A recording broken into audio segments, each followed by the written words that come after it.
What's wrong with getting down to help the baby? Why can't the mother get on the alpha and do what works for her? Your body has to be mobile and limber and moving. It's flowing. You got to do this and go like that and run up and hug on your mom for a minute. And hug, you're in the bed strapped down.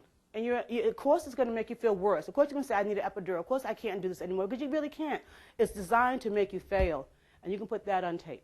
So therefore, we want you to tell your moms to walk around. Birth is not a medical experience, by the way. Somehow birth got involved with money, and the doctors have had their hand on it ever since.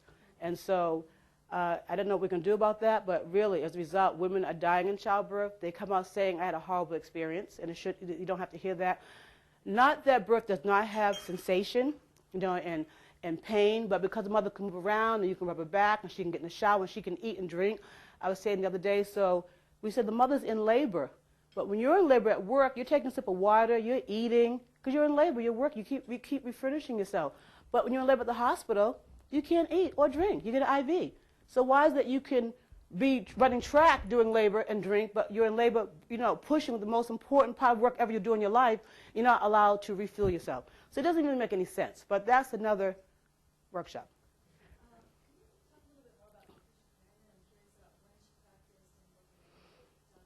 Okay, so hers is a book, and it's called The Art of Mothering. And it's really about how this black midwife raised her children and was a community mother to the women that she served. And I can't remember who it was written by, but it's The Art of Mothering, and then The Life of a Black Midwife is the subtitle. And I cannot think of the author. But again, if you go to the website, it has recommended book list. It should be on there. And so for you public health agents, midwives are public health agents, and I kind of already said all that. So one last important point. So for our definition, based on the African-centered approach to midwifery, she is community-based. That doesn't mean like a center.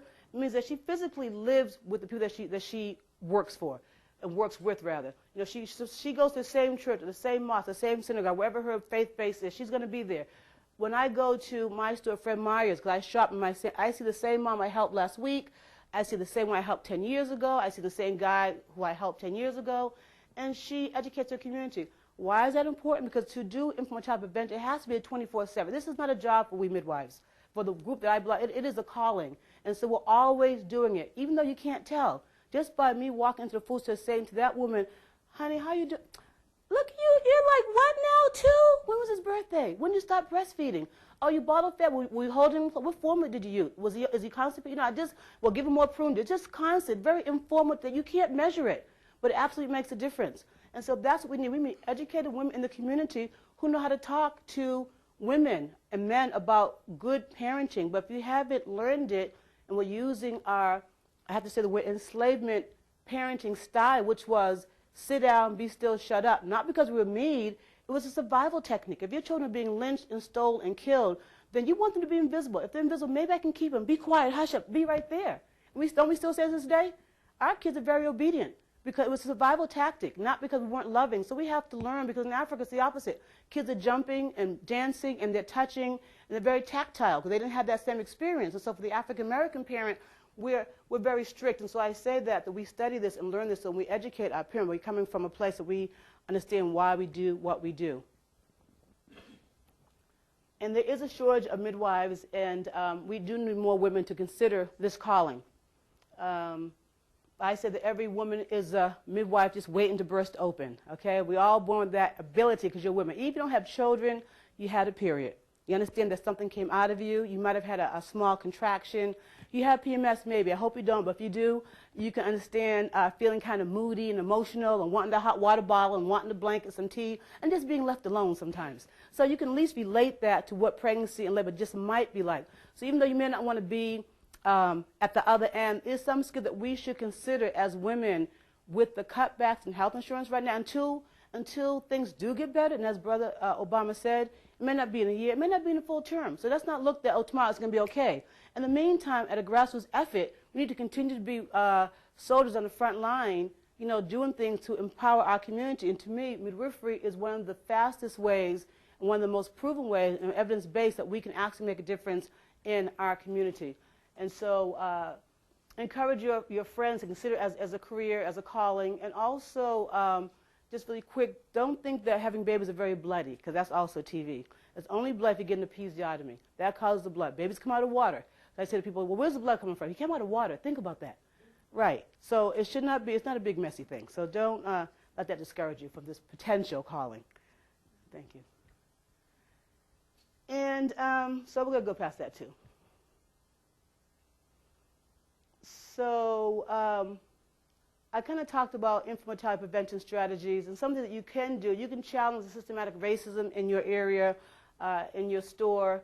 You can also offer to speak about this issue because we heard that there's not a lot of conversation going on. Why don't people know? Because we are not telling people in a systematic way. So that means having flyers. You don't have to be a public health official or a social scientist or midwife to say that, you know what, a baby died. I looked in the paper in my neighborhood and I saw in the last 3 months 4 black babies had died.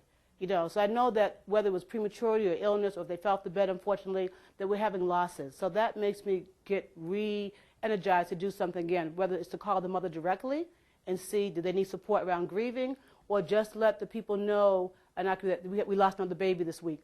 So you can get flyers, you can call your friends, you can go to your church and talk about it, but we need to take this very serious and use a very simple way to eradicate. This is not a hard thing for us to do. It does take a village. That's an African expression. It takes a village to raise a community, but it also takes a village to support the pregnant woman because there is no baby to have a village for if it doesn't even live. And so we need to put that, it takes a village to raise a community, a child, that takes a village to support life. We've got to start with that part first.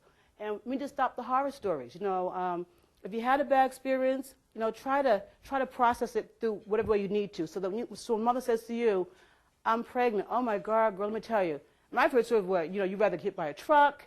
It's the worst thing you're ever going to go through. You know, it was just horrible. So that's all they hear is just bad stories. By the time they're 6 months, they are scared to death.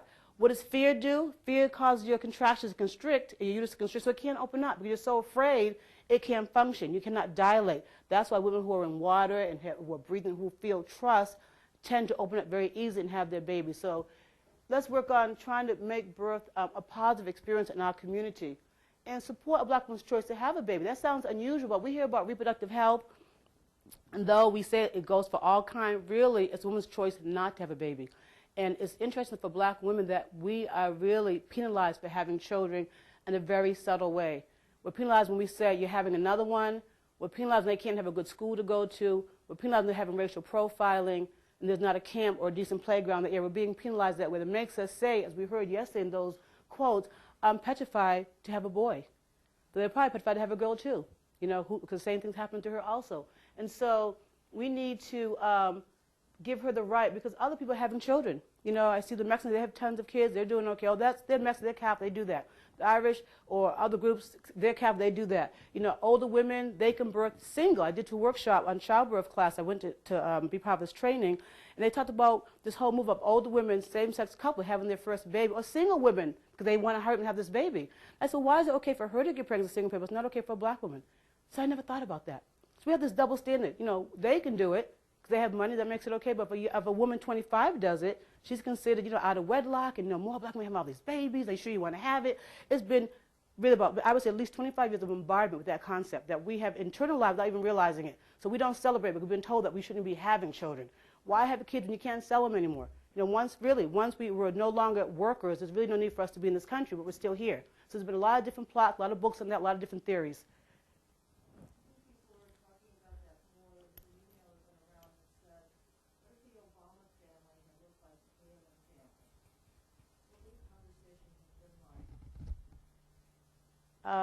I don't know. Oh yes, yes. Oh yeah, we talked about that exactly. There's not even a stir. It's like, oh, it's okay. In the white community, it was a blessed event, and in the black community, it is a crisis. You're right. He would have lost his. He wouldn't have been president. Oh my God, you know exactly. So,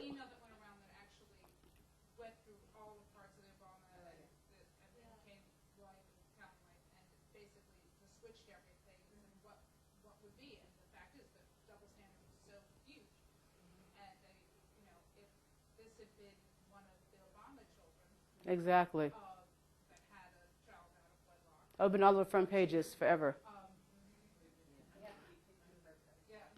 But so I'm glad that you all see that. So you see the fact that, so that's why I say support women's choice to have a baby. She just does the same thing as the pay, and every woman having a baby is not a young teenager. A lot of us are 25 and 32. I mean, I had 7, and I didn't get support. I was educated, married, and I got so much negativity from my own community. You know, why having another one? Just really horrible. I had to say, you know what? I'm not asking you to support my kids. You never babysat. What is your problem? I had to put people in check. It was just like, why? I never got a celebration. I'm going to be with you. And then when I would see some of my friends from Kenya or Ghana, they would get on my knee, kiss me. Oh, my God, 7 children, 5, big, big, big blessing. They really appreciate it. You know, bring your kids over. They're always hugging your kids. They just love children. And it's just amazing the difference.